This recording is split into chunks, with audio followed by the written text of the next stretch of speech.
করছেন বিভিন্নভাবে ছাত্র শক্তিকে রুখা যায় না, যাবে না।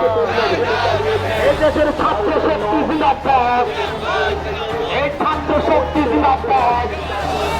এই দেশের ছাত্রদের ছাত্র রাহুল গান্ধী লড়ছেই লড়বে। এই ছাত্র যুবক জিন্দাবাদ।